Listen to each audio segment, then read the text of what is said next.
because it does drag on. Vladimir Orianna is just unbelievably impossible to deal with. It's going to be a lot of damage, especially when Vladimir's ultimate does help Orianna as well. And right now we're seeing very similar to what we saw in the games earlier on today. Both teams just kind of sitting at this line of scrimmage, so to say, and not really going for any sort of invades, not really going for any contesting. And do you think we're going to see anything happen, or is it just going to be like a kind of standard first game of the day, first game that's best of 3, no need to rush? I think in the Brazilian meta, from what I'm seeing, you need a really significant reason to go for an invade and a really significant advantage to go for an invade. We actually saw it earlier with ISG invading against Maokai. Punished him really, really hard for being Maokai because obviously his saplings were destroyed, he was killed, and they took away his buff, and that put Pain quite a long way behind. But in this situation where there isn't a massive advantage either way, I don't think either side particularly has much incentive. All right, well, the sound somehow got louder from the games we did earlier. Not sure how that one worked out, but... Audio mixers. Yeah. Mix up everything you know.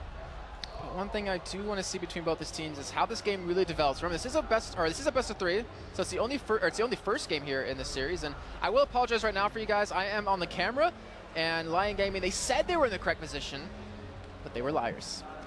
They decided to switch their AD carry and their support. So it's going to be a little bit tough here, but hopefully it's not too bad. And we're going to have Fayak start over at his blue buff here. We're going to have Crow, that camera work is really shoddy, but Crow going to be starting over at his blue as well. That's fine, Jason. I'm not looking at your screen. So, at the moment, it seems to me like both of them are going for a fairly passive start, as we sort of expected. And the question really is going to be, are they both going to get their first ganks off successfully? Evelyn is looking to try and punish the Vladimir early because obviously if he falls behind early, he's going to suffer really badly, as we mentioned before. If Elise gets a gank on the bottom lane, that's not necessarily going to guarantee anything about that bot lane because Leona, Lucian are so much stronger in a straight-up 2-on-2. I've got to say, I actually really don't like the fact they've gone for that lane setup. Well, right now we do see 7 Warriors. They able to force them out a little bit. They're going to be able to hit their level 2 a little bit earlier on than their opponents, and they're not going to get that pressure they're looking for, but they will force them to farm under that turret, and as being Sia is, I'm pretty sure he's not going to be able to miss out on any of these. Over the top side, though, we have Vladimir versus Zach. We were talking about a little bit earlier on that Vladimir should kind of have an advantage once he gets a couple of items going on. And it's hard for Porky here on Zach to really do too much, but one thing that Vladimir doesn't have, though, I'll say that Porky does have, is that CC. Yeah, Vlad doesn't set up ganks very well, and this is part of why he's a very risky pick if he falls behind. It's very, very hard to get him back in it because his damage is terrible, and he has no CC either. And you're seeing right now, Brewster pushed back a little bit here by Yuri. I'm not sure if Fayak was actually spotted right there, but it definitely shows they want to get that Kha'Zix going early on, and it's a Kha'Zix. If you get him going early at all, he can just be devastating late game. Yeah, he flips out and just jumps all over your team. And with the setup they've got for a Kha'Zix, where they've got quite a lot of AoE damage from Zach and from Evelyn, that's not something you can afford to have happen. Now, Elise looking for the gank on the bottom lane. She's got the lane pushing. And she's not spotted either, which makes it even more deadly right now. We do currently have Fayak heading down towards this bottom side as well. Actually going to go straight towards that Tribush here, and Sia is actually going to get this vision on a Crow here as he's put a ward tank, he's jumped out, he gets feared! They do have the damage to take him down, and he's going to drop! That's first blood going over to Issa, and a fantastic job on his wow. Crow played it so smart, being so calm, not trying to rush in a little bit too early, and he catches Sia making a mistake. Really, really nicely done. And it's one of those confidence things, and one of the reasons Elise is so strong is because she can, even if your bot lane is a fair way away and gonna have to take a little while to support, she can not only hold her own in terms of surviving thanks to repel and thanks to being slightly tankier than average, she can also do a lot of damage and hold you in place in order for that bot lane that were a little bit out of position or further away than they would have liked to be to get up with the rest of your team. What's unfortunate is that Sia, he's already behind in CS, he's already behind in kills. This is only going to make it worse for him as he's going to have Essa sitting on 1,300 to go back with. I wouldn't be surprised if he actually just waits around for his BF sword and then just kind of bullies him out of the lane. And you have a Leona, so the thing is, they're not out of, in my opinion, it's not like they're out yet at all. I mean, they can still burst down Fiddlesticks, who's still relatively squishy. This is the one true fact. This is the reason Tristana isn't seen that much as compared to most of the common picks. She doesn't snowball very, very hard in the same way that a Lucian-Leona combo can. If a Lucian-Leona combo gets ahead, at level 6, you're dead, basically. Unless you flash, and even if you do, you're going to die next time the cooldown comes up. That basically means there's a serious situation, and actually there's a serious situation in mid. He's trying to go for that gank on a Bruiser here in the middle, and they actually do spot him, but here comes Crow, and she just switches out back into his human form, scares him away, and I want to give credit to both those junglers to realize where the other jungler will be and to be there to counter it in time. Fantastic job of them, great insight into the game as well. And right now you see Crow, he's trying to go for his race here, but Thyak, he has something to say about it. He's looking at the contestant here, actually just go straight in onto him. He's not really afraid to fight, so he has the health advantage. And Crow wasn't able to get that big race, so Thyak was able to push him out and steal it away. Oh. And it actually does get smited, so Thyak does lock that one down. Yeah, and smart positioning there, as you say. It's pretty much an important lane to be influencing, because if Kha'Zix doesn't snowball, that's going to put a much slower progression of the game for Lyon sort of on the whole game, and that's a serious problem for him. I was watching that, I was thinking, that's quite a risky play, but as it happens, didn't choose to go for it. So slowing down the game is always going to favor Seven Wars. Right now, Thyak, he was spotted going towards middle here, and you can see the pings already coming in by Seven Wars. They know he's going to be in that general vicinity, and they do start to back away a little bit here. You see, I like how Kimmy is actually sitting back and is ready to fear if need be, and actually puts down a pink ward in that tri-bush just to spot that coming in. And we do see the flash out of Uwe right there, straight on Bruce, but gets caught under turn by the Cocoon! And Crow picks up, or doesn't pick up the kill, but gets the assist. Fantastic job by them. And in the meantime, the top lane is going head-to-head here. Porky gets dropped down. Vladimir should be able to clean this one up, I would imagine here, but if anything, just get the passive away, and he's looking for it, but he can't actually get the kill just yet in time, and Porky will be able to run away from this.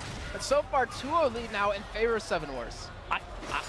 Okay, so he popped his passive very, very nice there, but I have to question, why didn't Vlad just sit in the middle and spam Tides of Blood? He had no, you cannot kill yourself with Tides of Blood, and if you cast it when you're low, I believe it takes you down to 1 health, but doesn't kill you. So there was no reason for him to fear that, but there is an engaging bot. Kimmy getting caught right there, but it doesn't really care. He does get the fear right back onto him. Essa is starting to run away here. He still has that rocket jump. Will actually jump away here, but look at the damage. It's already come in from the side of Lyon Gaming, and actually might be enough to force him out. He still has barrier, still has flash to escape here. And Thyak, he's also coming down to the spot sign, but so is Crow. They're looking for this double gank here, and this could be dangerous for either team. Yeah, in the straight-up 3-on-3 situation, Agony's Embrace is going to be huge, but it needs to hit more than one person. Otherwise, Elise is going to have a lot more influence. She has a lot more single-target damage in both burst and sustained situations. But it actually looks like both of them are just going to back off. That could have been the engage they needed there, right there too, but Kimmy, unfortunately, he got just far enough away to dodge that Zenith Blade, was able to escape right there, and as well as you can see on the minimap, Porky going to be heading back home towards the top side, but early items, as we do see Porky going for that Spectral Scout, and we do see the Revolver picked up for Vladimir.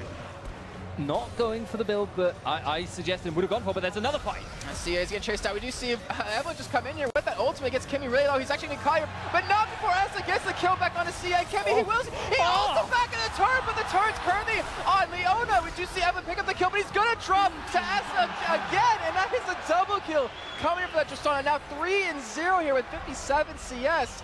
The bottom lane of Seven Wars is doing phenomenally. Fantastic playing there. That was a really, really quick decision and smart decision to go for that knockback, and it secured them so much. And now with 3 kills, I know I've mentioned that I'm never going to count Lucy and Leona out of it because they've got so much more burst, but with that many kills and having actually started with a relatively weak duelist build, going for the Avarice Blade in towards the Shiv, that is a really fantastic scoreline to start from. Yeah, fantastic job. Shows the knowledge of Tristana by Essa, just showing how well he works with that champion, as well as the team being there at the right time. And Crow's been all over Thyak. I mean, even though you're against an Evelyn jungle, you can never fully know where exactly she is. You can kind of guess. He's been there to counter it pretty much every single time right now. And overall, Seven Wars have been doing a fantastic job. And like I said before, I talked to their coach. He said they're actually really nervous. They got a lot of stage fright. They really haven't played too many times on stage in front of a large crowd, especially their home crowd. But it doesn't even seem like it. They're playing like no other.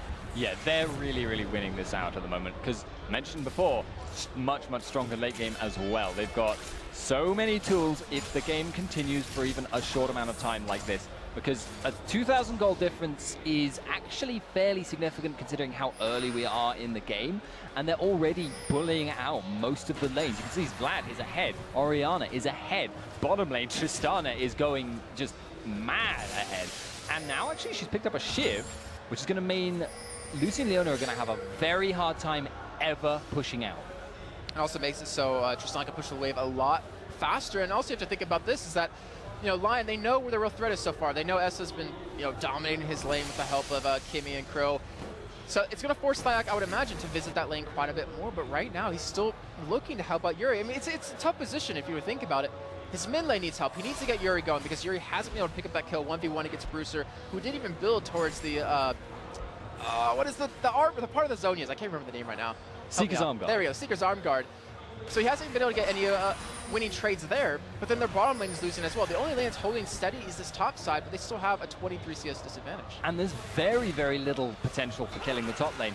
And this is a point that's been raised several times. If you end up in a 3-on-3, but your lanes are winning, you're going to be coming out on top. And there is a fight again. And they're going for Brewster. They do pop the ultimate, just flashes away, not too afraid. That the Command Protect was able to keep him healthy enough as well that he didn't even drop below that shield, didn't even get busted. And that is another, I don't want to say failed gank, but a gank thwarted by 7 Wars here. The reason, though, that they're not trying to gank bottom lane is that factor we mentioned before. If you're in a 3-on-3, and it's a very predictable gank path to go for, because obviously Fiddlesticks, Tristana, you want to shut them down, is that if Elise is there, even one time, it's the tower's gone, Dragon's gone. They've lost so much. And Elise is coming right now. We're going to have him actually going for it. Looks like a bit of counter jump here, but he might get caught. He actually does ward over towards the wolves here. Actually a good way to spot out where Thak's going, but he does get the nice cocoon on. We do see Leon come from the side. He actually, oh, this hit like it's dodged by Crow, and then looking to potentially turn this around. It is a 4-4. Here comes Kimmy with the ult. He's going to get the fear on Anerzo, and that is going to be a kill coming in for 7 Wars. Oh no!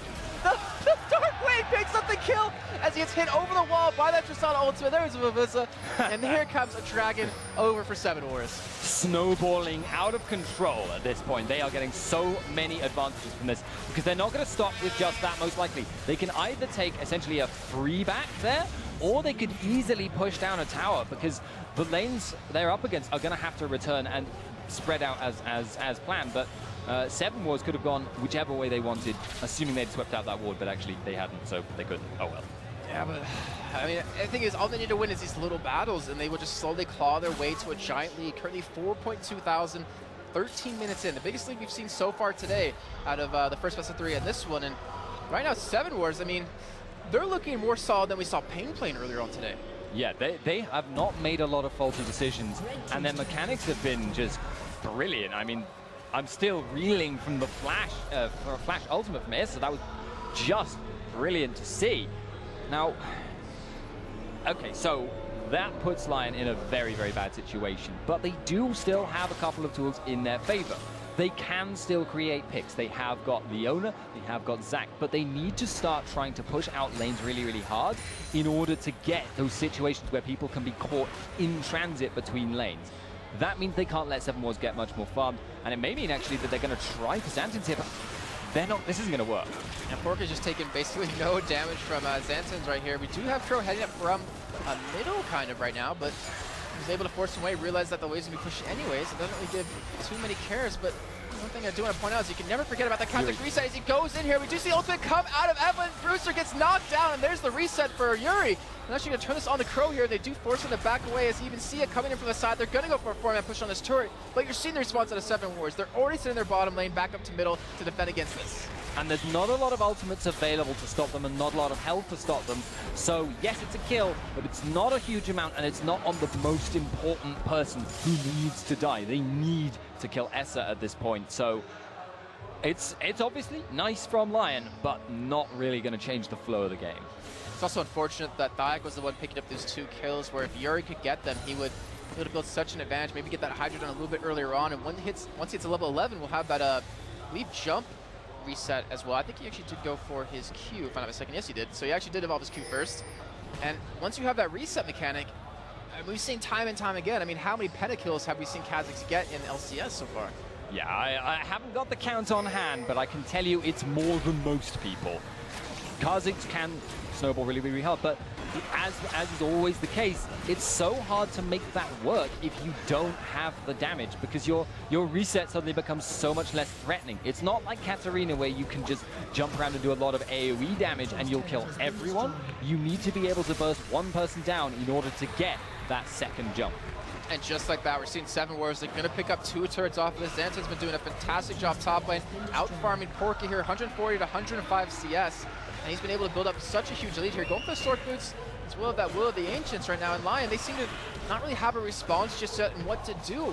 Because like we said before, got those 2 kills, not really exactly what you want to see. However, one thing I will give them is that Porky, he basically, I mean, I want to say he can basically just build magic resist against his team, but he also has to worry about Essa, who does have those 3 kills like you were mentioning before. Yeah, that is the thing. Normally at this stage it would be fine to have literally nothing but magic resist, but because so much of the gold is focused on Essa, you can't really afford to ignore him. And at that point, well, what do you choose? You choose essentially that you have to kind of split both ways and just, or potentially build loads of magic resist and just pray you can focus out Tristana. But that's very, very difficult because one of the strengths of Tristana late game is the range. She's not quite up to that point yet, but she's still got the knockback. She's still got her own reposition.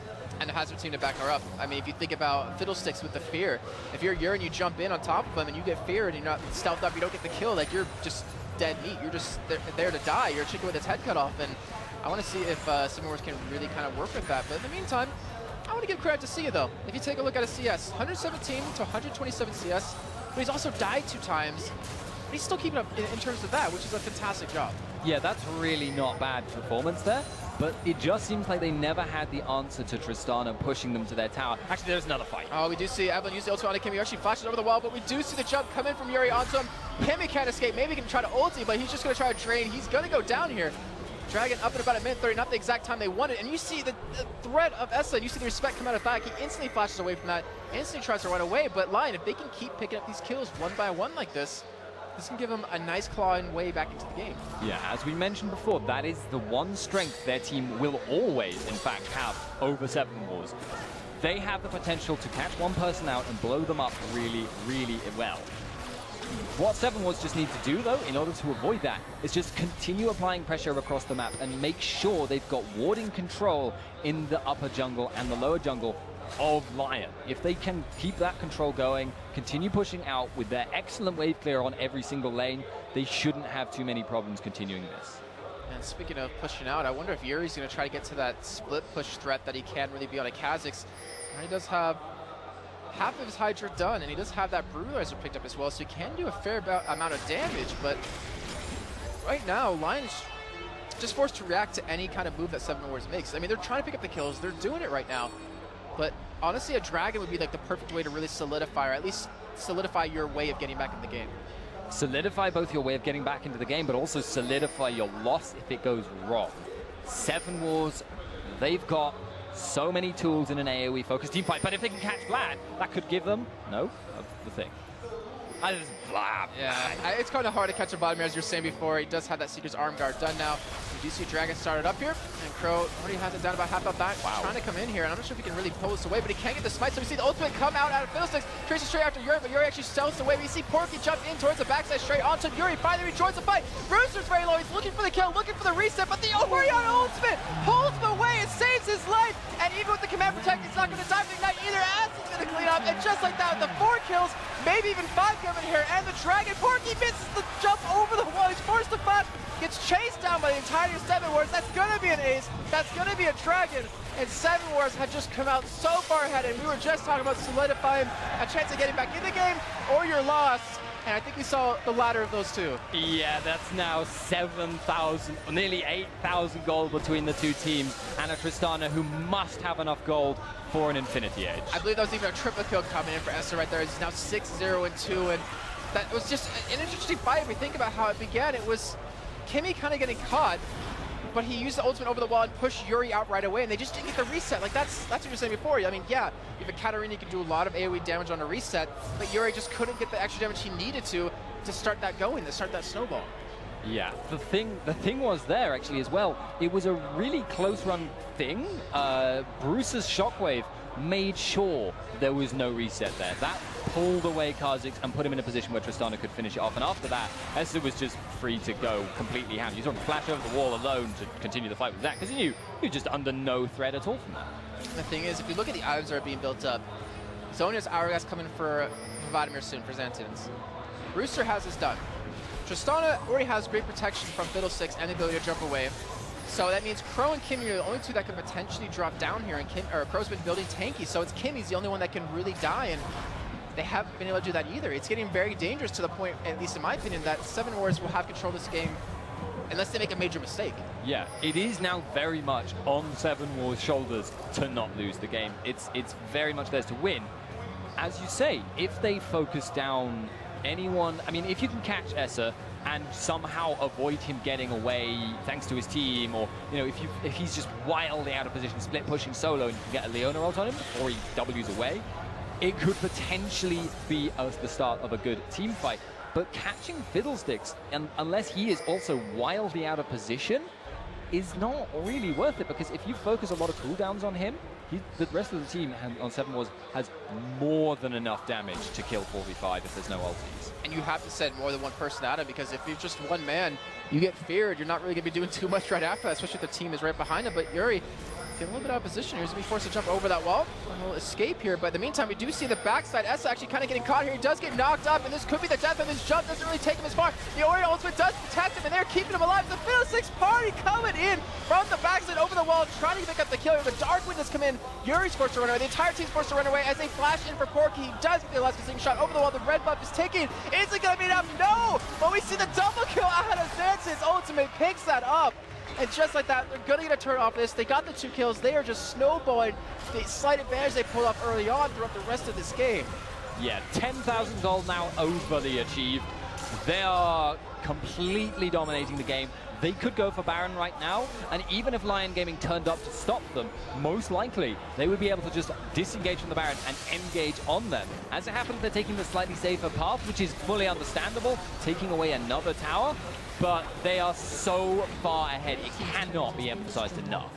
Well, we just got our question answered right there, of whether or not they could burst out S if he does get caught. He was caught, Command Protect saved him, the Orion Ultimate saved him, and they just could not do the damage to kill him, even with the jump that was semi-failed because it got interrupted, I believe, mid-flight right there. So, Lyon, they're going to need a little bit more lockdown than that to really pick that one up, and I'm really hard-pressed to find a way that they can pull this one back as well. And if they don't do it in maybe the next 50, 60 seconds, he's going to have his flash up again, and that's going to make it so much harder to ever hope to catch him out.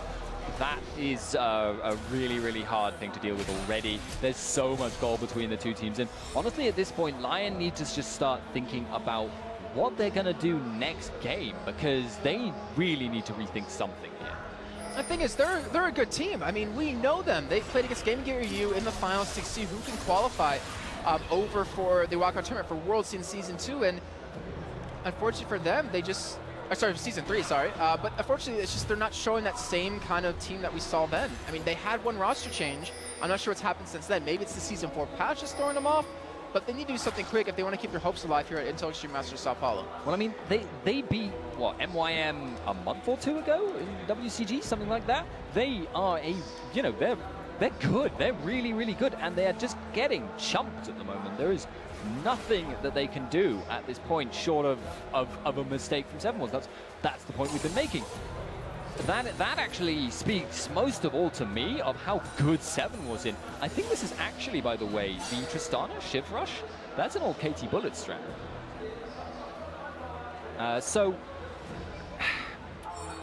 Okay, in this situation, Seven Wars now control basically anything they step foot into. They are a long way ahead. They've got the gold, they've got the fight. All they need to do is either group up and shove one lane, because the wave clear from Lyon is situationally great, but on a long cooldown, aka the culling. So they can just siege towers in, they can just push in that mid lane. I've actually got slightly to criticize the fact they're playing it very, very safe at the moment and just taking, you know, one objective after another. Yeah, that has come back to bite teams in the ass later throughout like a tournament or throughout a match. And I know Seven Wars, they know Dragon's coming up. They're able to take it. They know they've been able to push Lyon back, and they have to defend some other lanes. And from that, Zentons is just kind of farming away. 220 CS here, 25 minutes in. 301 has his Zonya's done. Sitting on another 2,500 gold to spend.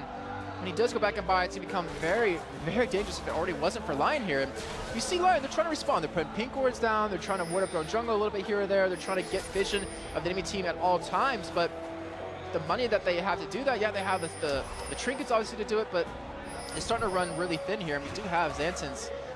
This could be very dangerous. I'd say if you can get that ward and get behind them here, they can pincer them in. And Right now, Lyon, do you think they're going to try to defend this turret, or are they going to have to let it fall? They can hold it for a while. Seven Wars are unlikely to want to go for a dive without any minions at the very, very least. And you can see there, the culling clears away all the minions. They can at least hold on for that amount of time. But if Kimmy is the one to jump in and he gets a good Crowstorm off, and Lyon don't somehow predict that, back away before they get caught in that situation, then it would be a really bad thing. And the 5-on-5 dive is a viable option here for 7 Wars. Well, you're seeing top lane pushing 4-7 Wars towards that top side against Lyon. They're pushing with that mini wave. There's no wave clear on Lion's side to really kind of defend against it, and just like that, they back away. But when you see Zenitans, he was going in for it, and he actually dodges that Zenith Blade right there. But another turret, 6-0 here now for 7 Wars. Only 26 minutes in, they're up 12-5 kills. They have a 14,000, 13,000 gold lead. It's starting to get out of hand, and they have a lot of money to spend when they do back away. Yeah, so it's time to go and shop, I guess, is the logic. They might have been able to continue the push, but at the same time, they are under absolutely no obligation to take any risks at all. They have huge, huge late game, huge damage, huge team fighting potential, huge split pushing potential from Vlad. They can do any single thing they want to do at this point, and they will come out on top. The only possible way to screw up is to get caught individually, out of position, and allow Lyon then to take an objective from that. And with the way they're playing, it doesn't look like they're going to let that opportunity happen here. And I really like that Abyssal Scepter picked up for Zenitans, because if you think about it, he's going to be in the middle of the team, or the enemy team. He's going to be the one. A lot of extra damage you're going to get, especially against a team that doesn't have really any magic resist built up. You look at Nerazil, he has obviously his W, that's just about it. You look at Sia, doesn't have any items to defend against that. Yuri only has Merc Treads, like the 3 people built up. He does have the Negatron Cloak going for an Abyssal, but you can see that that was just one quick combo from Zenitans. It wasn't even charged up just yet, and he's still taking down quite a bit of health. And it's actually another really smart thing about the Abyssal Scepter, is he knows Kha'Zix isn't going to go for it. Kha'Zix needs resets. Resets, anathema to that, is going untargetable, is going into Zhonya's. You cannot kill Vlad as Kha'Zix unless he's already used all that stuff, and that's not going to happen at the start of a fight. That's really when you start to be concerned about what resistance you've been itemized to the highest degree. As a result, building the Abyssal Scepter, avoiding the only people that are going to hit him, is really, really smart. He might be hit by Lucian, I should qualify that statement, but Triforce Last Whisper is all he's got. And right now, this is Lion's chance. I don't think personally that they can afford to let this inhibitor turret fall, because once they get the inhibitor, 7 Wars, they can kind of bait out Baron, they can bait out other lanes. And Lyon, they have to fight for this. You see Kimmy, he's not even going to be spotted over that corner with the ward. He's going to start popping his ultimate, start channeling over. He's going to get straight, and they actually get the Fear on the Yuri! He's almost getting bursted down completely. He's forced to run away. He does go down as the piece that they kill. He goes godlike, and now Porky's going to fall. And just like that, 7 Wars in the hands of Kimmy and Crow. They pick up the 2 kills. They pick up number 3. They're going to get the inhibitor turret and the inhibitor off of this, and they even have Baron available if they want to go for it. Enforced partying. I don't see any reason for them to bother going for Baron, though. They may well be able to finish. Spiderlings can tank. Vlad can tank. They're just going to do this. Going straight for those Nexus turrets. Zenitans going to be the one to take it up here. Just going to kind of bob and weave inside and out. And that will be 7 Wars pick up the first Nexus turret. Second one's going to follow momentarily. 10 seconds on Thayak. He could maybe get in there in time. He just has ultimate available, but here he goes. Nexus turret is dropping out. Even Sia just dancing right there, realizing this first game will be over. And 7 Wars in their debut.